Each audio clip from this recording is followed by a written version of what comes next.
and that area appears to be the only section where there is a hole approximately 14 to 16 feet.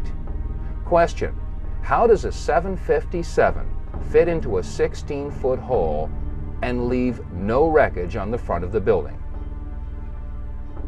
We can also see that the roof of the building does show fatigue, but has not yet collapsed.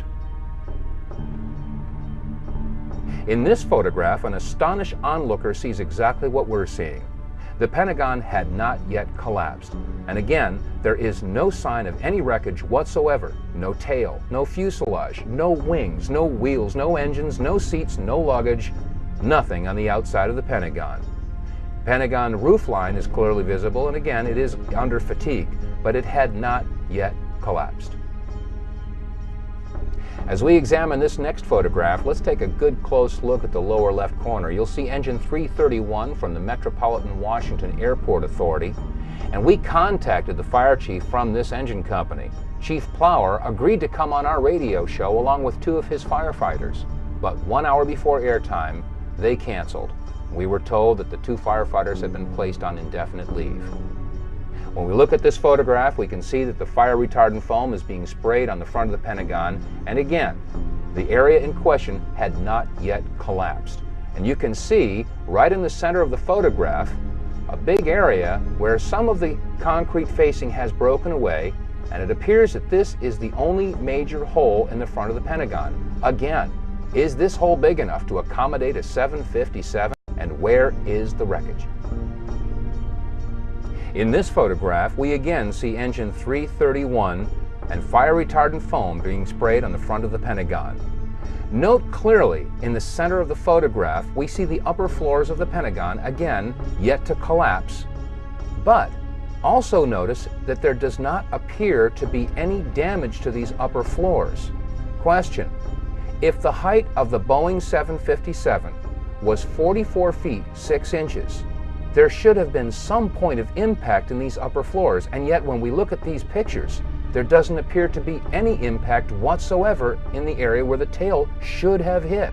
And again, there is no wreckage visible on the front of the lawn. Now, while these photographs were being taken, videographers from several different networks were on the scene to capture the firefighters in action as they battled the blazes at the front of the Pentagon. Jim Angle is joining us now from Washington. Jim, what can you tell us about that fire outside the Pentagon? Jim Angle, are you with us? I can tell you first that the roads around the White House, the streets around the White House, were blocked seconds ago.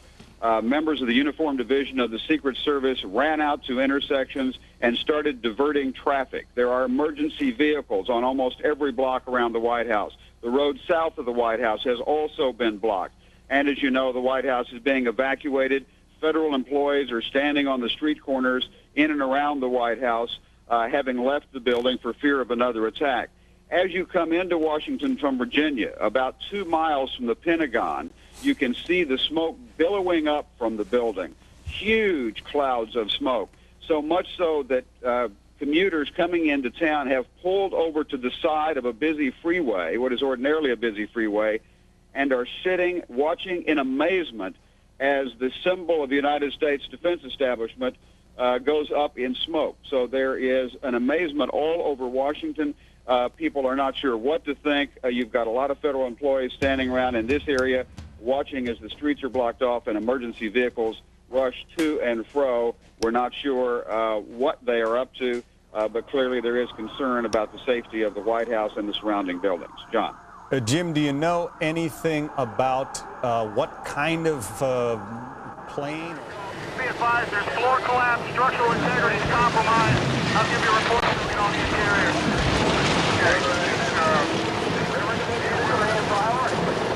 We have structural collapse.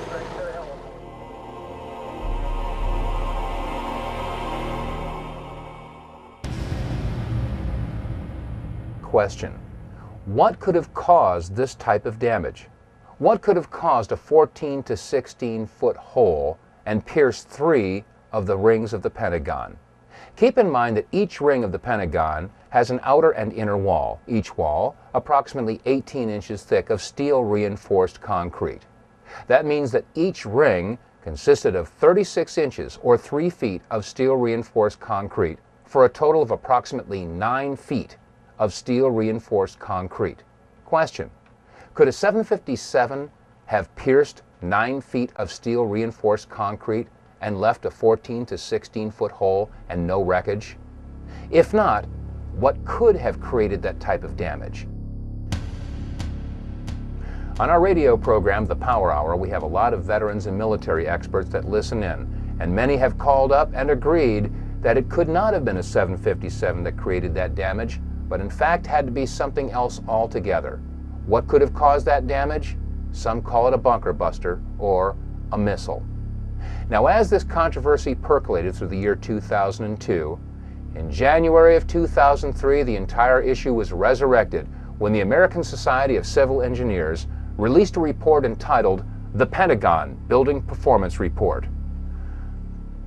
The announcement was made on CNN, and they showed an animated video that illustrated how the 757 slammed into the Pentagon and took out 50 support columns. Let's take another look at this computer-generated animation from the American Society of Civil Engineers at Purdue. And as we look at this plane, ask yourself this question: what significant information was overlooked in this computer graphic model from the American Society of Civil Engineers? Well, first of all, the 18.5-inch steel reinforced concrete exterior wall of the Pentagon was omitted. Second of all, you'll note that when the tail section enters the Pentagon, it remains intact. How is it possible that the tail section, over 40 feet in height, would have remained intact as it entered the Pentagon and left no entry point, as is seen in this photograph? Thirdly, and probably the most significant omission of all, is that the engines are missing in this computer graphic model. Despite these omissions, the American Society of Civil Engineers claimed that the plane took out 50 support columns as it entered the Pentagon. When we again look at these photographs, I ask, do you see support columns that have been destroyed? Which support columns were destroyed? How could it possibly be that the American Society of Civil Engineers could release such a report when the photographs clearly show that the entire report is in question? Now let's look at a computer-generated animation that was broadcast on the National Geographic television program Seconds from Disaster, in which they dealt with the attack on the Pentagon on September 11th.